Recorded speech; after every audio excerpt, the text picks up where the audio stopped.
بات ہو سکی، نہ کوئی رابطہ رہا. تو بہرحال جنہوں نے رابطہ توڑوایا ان کا بھی شکریہ کہ انہوں نے جو ہے وہ نہ جانے ایسا کیوں کام کیا، لیکن ملک بہت پیچھے چلا گیا. اللہ تعالیٰ اس ملک کی حفاظت فرمائے اور ملک خوشحال ہو، عوام یہاں کے خوشحال ہوں. دنیا بہت آگے چلی گئی ہے، ہم بہت پیچھے رہ گئے ہیں. اس کا احساس اور ادراک ہم سب کو ہونا چاہیے، اور ہمیں اس بات کا بھی ضرور افسوس کرنا چاہیے کہ ہم کیوں دنیا کے پسترین ممالک میں اس وقت شامل ہیں. ہمارا مقام تو بہت آگے تھا.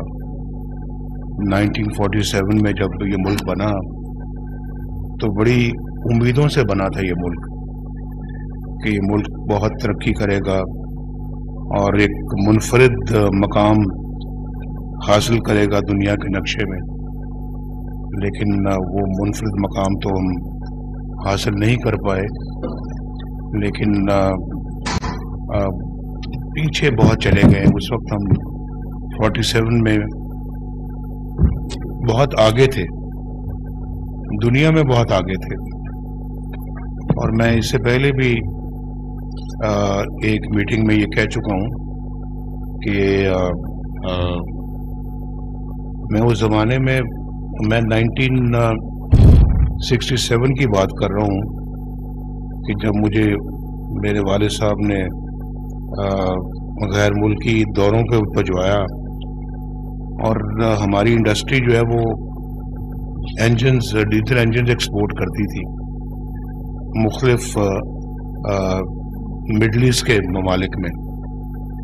اور مجھے صرف ان امپورٹر سے ملنے کے لیے بھجوایا جو ہمارا جو انجنز امپورٹ کرتے تھے. تو انہوں نے بڑی خاطر تواضع کی. تو مجھے موقع ملا کہ میں اپنے ملک کو اپنے ملک کا مقابلہ کروں ان ملکوں کے ساتھ. تو میں آپ کو بتانا چاہتا ہوں کہ ہمارے ایئرپورٹ اس زمانے میں بہت اچھے تھے، ہماری سڑکیں ان کے مقابلے میں اچھی تھیں، بہت اچھی تو نہیں تھی لیکن اچھی تھیں، ان سے بہتر تھیں.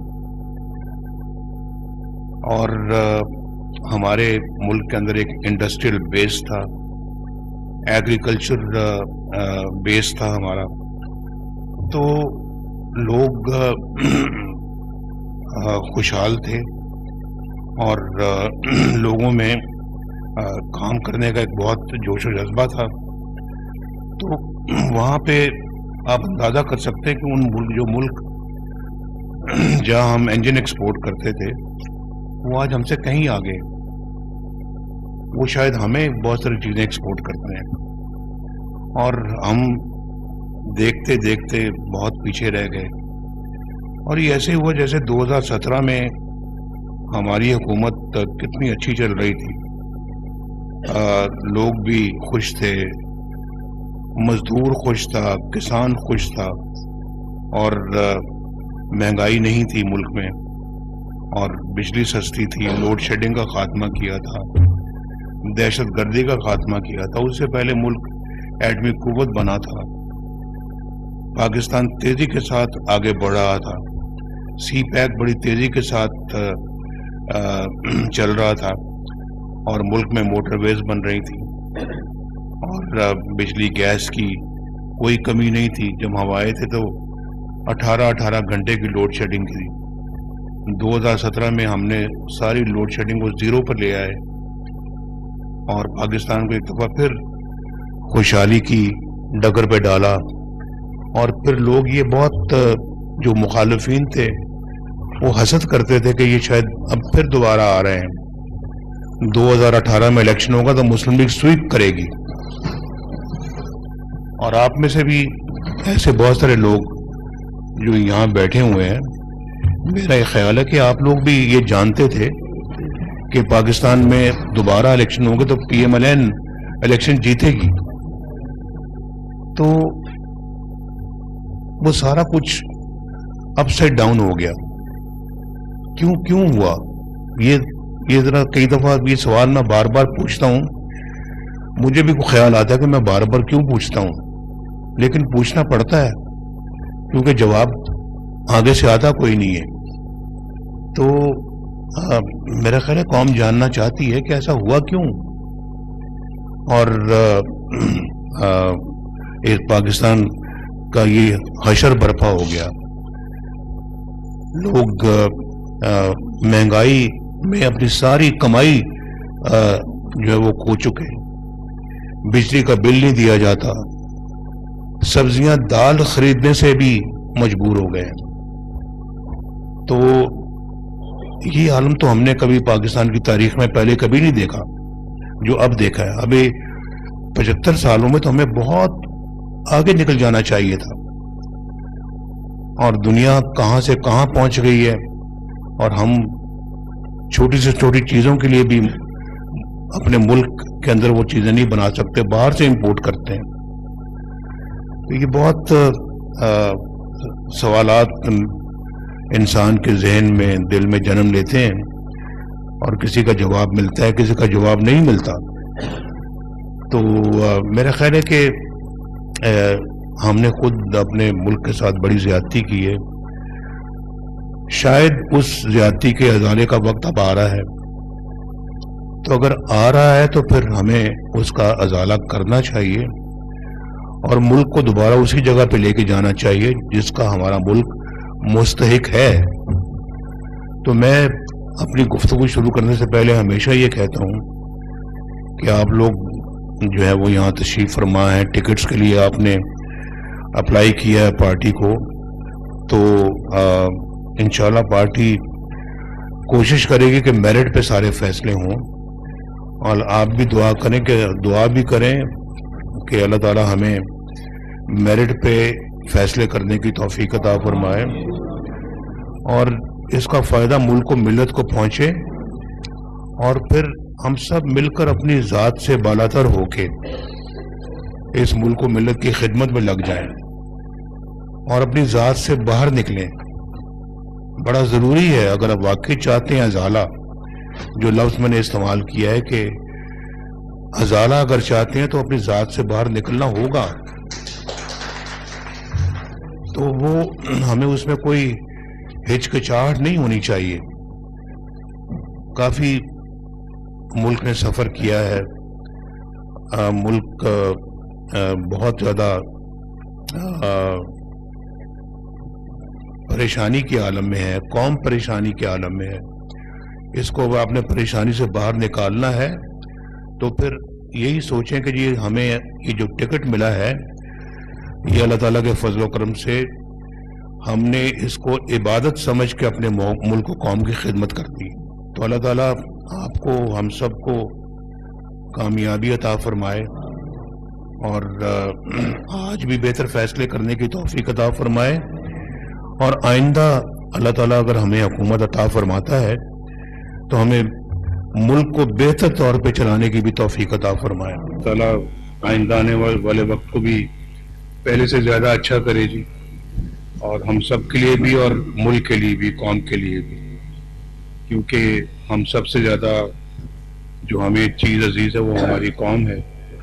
تو قوم کے لیے اگر اچھا وقت آئے گا تو ہم سب کے لیے اچھا ہے, اور ہم سب اس میں خوش ہیں. اور پاکستان اگر خوشحال ہوتا ہے تو ہر بندہ خوشحال ہوتا ہے, ہر خاندان خوشحال ہوتا ہے, تو ہر فرد خوشحال ہوتا ہے, اور ایک خوشحال پاکستان بہت ہی ضروری ہے. تو ایک اچھا ملک, پھلتا پھولتا معاشرہ ہو, ترقی کرتا ہوا معاشرہ ہو, اور خوشحالی کی طرف چلتا ہوا معاشرہ ہو تو سب لوگ خوش ہوتے ہیں. کیا امیر تو کیا غریب, کیا متوسط, سب لوگوں کے لیے بہت ہی وہ اطمینان کا باعث ہوتا ہے. تو ہمیں ماشاءاللہ ہم اکٹھے بیٹھے ہیں, تو آپ نے جو اپنی درخواست دی ہے, اپلیکیشن دی ہے, تو اس اپلیکیشن میں آپ کو بھی اپنے ذاتی حیثیت سے اوپر ہو کے ملک و ملت کے بارے میں سوچنا چاہیے. ذاتی عزت تو ملتی ہے الیکٹ ہونے کے بعد، اور اسمبلیوں کے ممبر بنتے ہیں، کوئی وزیر بنتا ہے، کوئی مشیر بنتا ہے، کوئی ممبر پارلیمنٹ بنتا ہے، کوئی صوبائی اسمبلی کا ممبر بنتا ہے. تو بہت اپنا ایک وہ خوشی کی بات ہوتی ہے، لیکن میرا خیال ہے کہ اس سے زیادہ ہماری خواہش یہ ہونی چاہیے کہ ہم اللہ تعالیٰ نے ہمیں منتخب کیا ہے اپنی قوم کی خدمت کے لیے، اور ذاتی دیکھ بھال کے لیے نہیں، ذاتی اپنا ترقی کے لیے نہیں. ذاتی ترقی عزت وہ اللہ تعالیٰ ساتھ ساتھ عطا فرماتا ہے، لیکن آپ کا مطمع نظر جو ہے پاکستان کی خوشحالی، قوم کی خوشحالی اور عوام کو اس حالت سے باہر نکالنے کی جدوجہد ہونی چاہیے. اس وقت وہ مہنگائی میں پھنسے ہوئے ہیں، بجلی کا قیمت اتنی مہنگی ہے، سبزیاں، دالیں، گوشت، آٹا، چینی کتنا مہنگی، اور لوگوں نے بچے پڑھانے بھی ہوتے ہیں، بچوں کو پالنا بھی ہوتا ہے، ان کی ضرورتیں بھی پوری کرنی ہوتی ہیں، اور بہت سے لوگوں نے گھروں کے کرائے بھی دینے ہوتے ہیں، اور اس کے بعد ان کے پاس تو بجلی کے بل کے لیے پیسے نہیں بچتے. آج کل کی مہنگائی کے دور میں مجھے کوئی بتائے کہ 40-50 ہزار روپیہ کمانے والا خاندان جو ہے، جو کہ ایک اوسط ایک شاید آمدنی ہو لیکن اس سے بھی کم ہے، اس سے بھی کم ہے، وہ کیسے گزر اوقات کرتے ہوں گے؟ بہت سوچنے والی بات ہے، اور یہ آپ لوگوں کی ذمہ داری ہے. یہ ذمہ داری آپ لوگوں کے کندھے پہ، اگر آپ جیتتے ہیں الیکشن تو کندھے پہ آپ ہی کے آئے گی کہ کیسے آپ اس ملک کو ان مسائل سے باہر نکالتے ہیں. تو میری درخواست یہ کہ اس کے لیے کمر آپ ابھی سے باندھیں اور اپنے اللہ تعالیٰ سے رجوع کریں کہ اللہ تعالیٰ ہمیں تو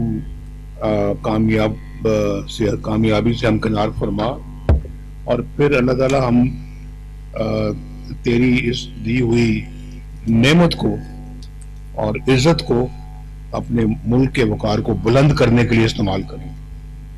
یہ آپ سب کا ایک اپنے تئیں عہد ہونا چاہیے، بہت ضروری ہے. یہ عہد ہوگا تو اللہ تعالیٰ کی رضا شامل ہوگی، الیکشن لڑیں گے تو انشاءاللہ آپ کو کامیابی ملے گی. تو اگر یہ عہد نہیں ہے، یہ صرف ذات کی حد تک ہماری سوچ، ہمارا دماغ، دل گھومتا ہے، تو وہ پھر اللہ تعالیٰ کی مدد بھی شامل ہوتی ہے اس میں. یہ میری گزارش ہے کہ آپ اس کی طرف زیادہ توجہ دیں اور زیادہ اپنا اللہ تعالیٰ کو یاد کر کے دعا کیا کریں کہ اللہ تعالیٰ ہم تیری رضا کے لیے یہ کام کرنے لگے تو ہمیں کامیابی عطا فرما. مسلم لیگ نون کے قائد